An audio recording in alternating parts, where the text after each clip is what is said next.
Subscribe to our channel and press the bell icon to never miss an update. User first and then everything else later.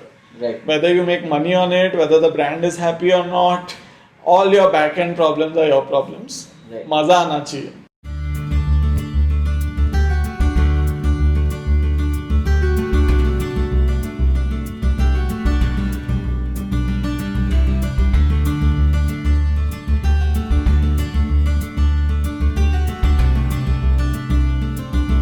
Hi guys, today is a very special day for me personally. I don't know about Anuj, we'll come to him.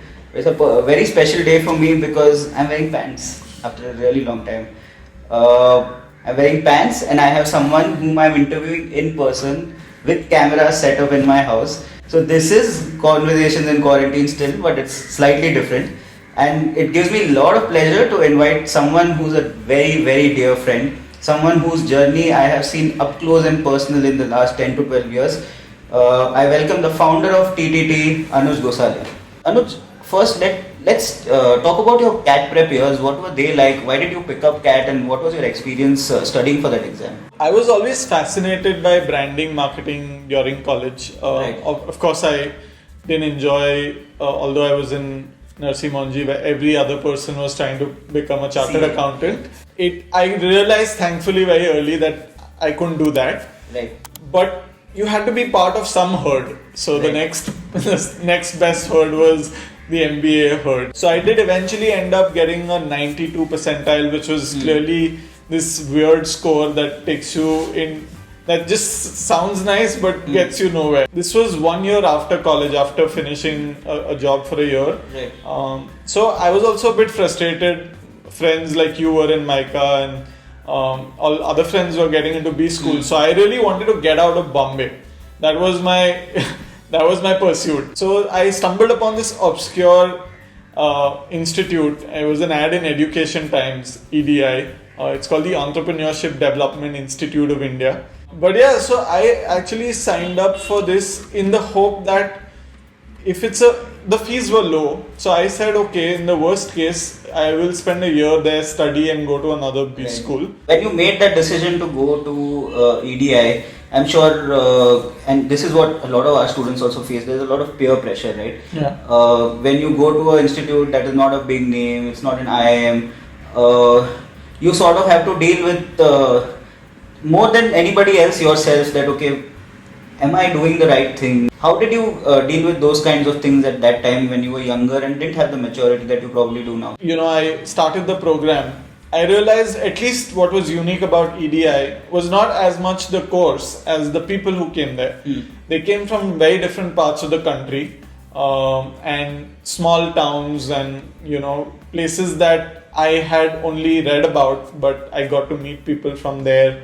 Many of them owned family businesses, all kinds of businesses, right? Someone owned a rice mill, someone was manufacturing corrugated boxes, someone was running a hotel, and including myself, we were always in the first year at least in this paradox of whether to take up a job after Right. B school, but then who will give us a job after getting out of EDI. Right. The irony in like studying entrepreneurship and taking up a job, and so many things, right? Yeah. The running joke was that when you go to a school like this, maybe you have no option but to start up.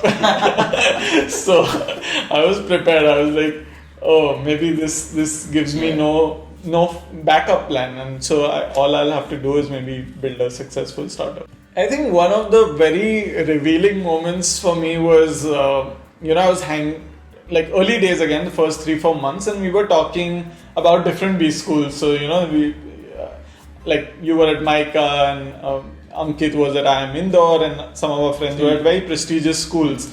And so I was talking about, all you guys and generally the careers you build out of, Right. like say an IIM Ahmedabad. So we spoke about pay and, like the starting salaries. And, so I was saying that, this guy got out and he got like a 24 lakh package. Right. That was his like starting pay at 23. And of course it came from a place of privilege a little bit, but some of these folks who came from family businesses, they were like, yaar, itna to hum mahine ke le lete ghar pe. And I think that was my biggest learning from the B school, which is like, hey, there is an opportunity to build much larger wealth.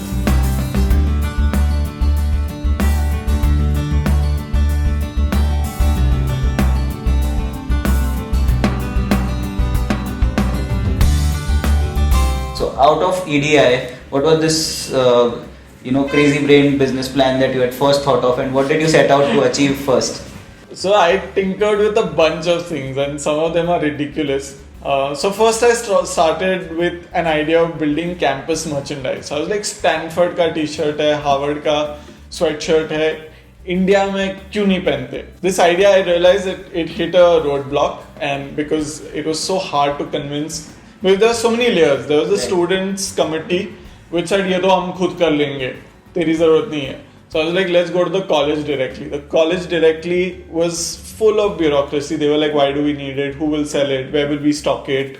They wanted to get super involved. I was like, I'm going to run the full stack. You just give me your official permission and we'll split revenue. But they just could not get the idea. Maybe I didn't sell it enough or didn't explore enough campuses. I only met a few campuses in Ahmedabad. Then I said, okay, but this model might be great for corporates. And so I moved to can we do merch around famous corporates, so Wipro. And so I called it Custom Mer. So it's like custom merchandise. So it was customer. It's a horrible name. They had a problem of too much operation, very low margins, and it just was like, there was no demand enthusiasm. So then what followed was an idea. I met this person from NID. We instantly connected and we said, hey, let's build sort of a retail brand. That time Chumbak had just started, was flying. So we built out something called Bechain Nagari. We got a bunch of amazing, prolific NID illustrators to illustrate. In fact, not even illustrate. They had sketchbooks full of amazing art. We said, just give us 10, 15 of these. We'll print them into mugs and diaries and journals and t-shirts, and that could become something. That actually did end up becoming a small cult brand in Bangalore, Ahmedabad, even in some stores in Bombay. So we retailed it in about 12 cities and did a lot of exhibitions in different campuses. Right. So it was a cute brand. That was my first more legitimate experience of building a startup.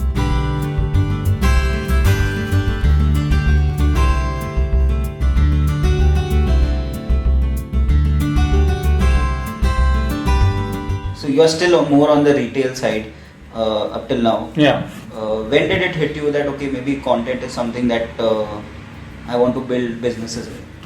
Better startups are usually ones that solve problems, ideally your own problem. I was not trying to solve any problem with the earlier ideas. They were just flights of fancy. They were just ideas that I was excited about. I said, what do I know well? What is the skill that I know? And the only skill I had actually practiced my entire life was writing. I had a blog. I started writing again. I started posting on Facebook, Facebook Notes then. This is 2012, so that time Facebook was the dominant platform. While there was this uncertainty, all my fears and all my thoughts, everything found expression here. But of course, this didn't pay money. So I was like, okay, how do I monetize this? Because the next best option was to take up a job. Right? So I said, okay, let me ask all my business friends if they needed any help. Turns out they did, because all these SMEs have lots of money but horrible branding. That really started the content service business, and it evolved into an agency called Not Like That. If I have a problem, I solve it. That's a business for me.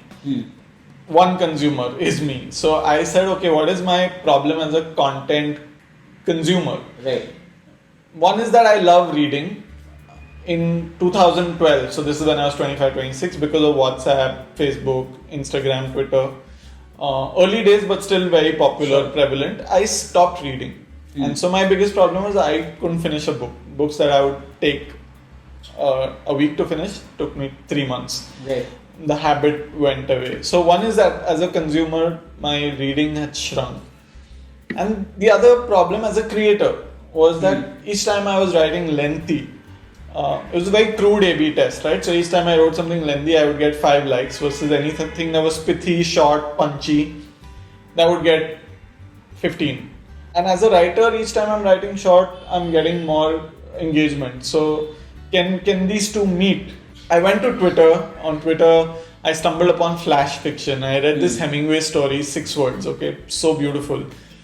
It says, "For sale, baby shoes, never worn."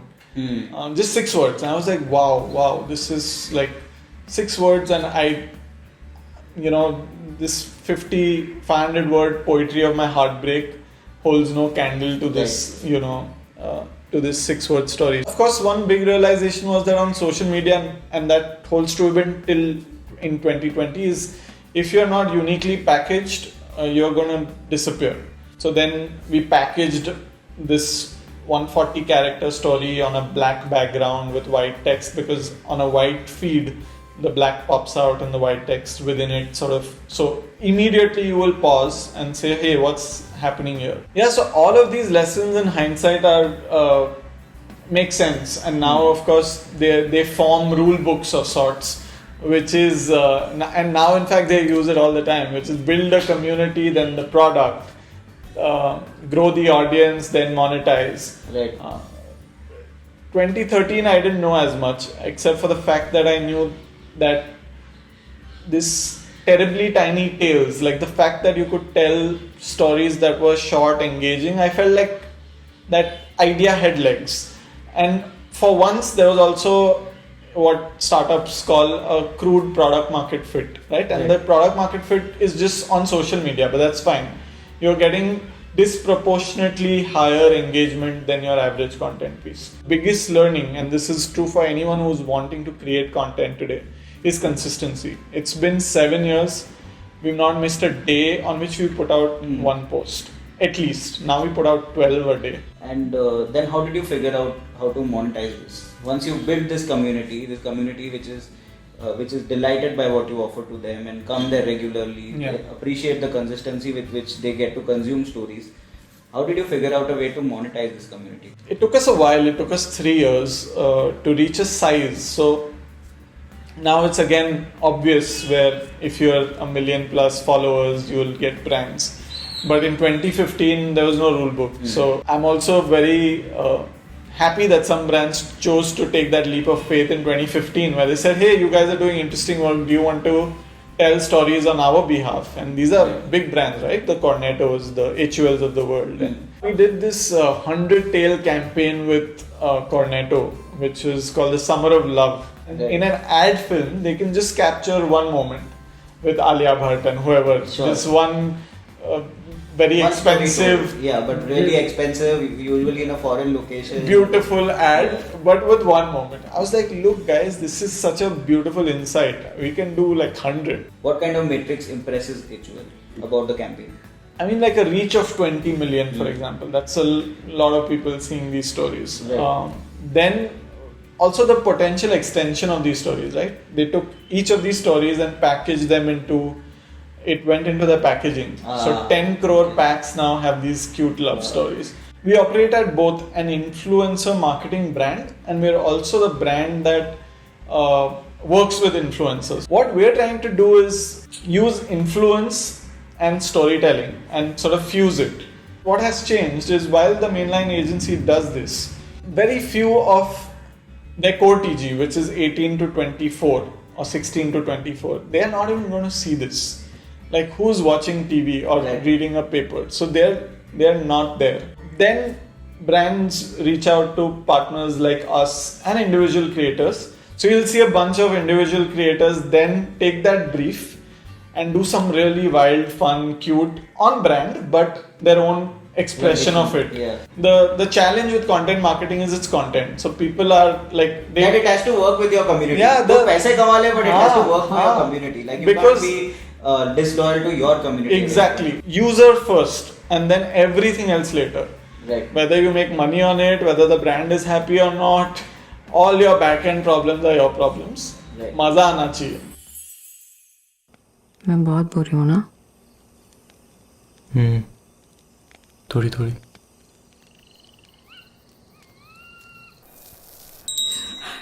Summer ऐसे डराया मत करो यार. डराया किधर? चोरों की तरह आते हो. It's very scary. ओह, इतना नॉक क्यों कर रहे हो? दरवाजा खुला ही तो है। हाँ? एवा, मैं बाहर जा रहा हूँ, लेट आऊंगा तो डोंट वेट आप। बोलने की भी क्या जरूरत थी? एसएमएस कर देते। भाई मूव इन करने से पहले ही तो आउट हो जाएगा। चलो जाओ।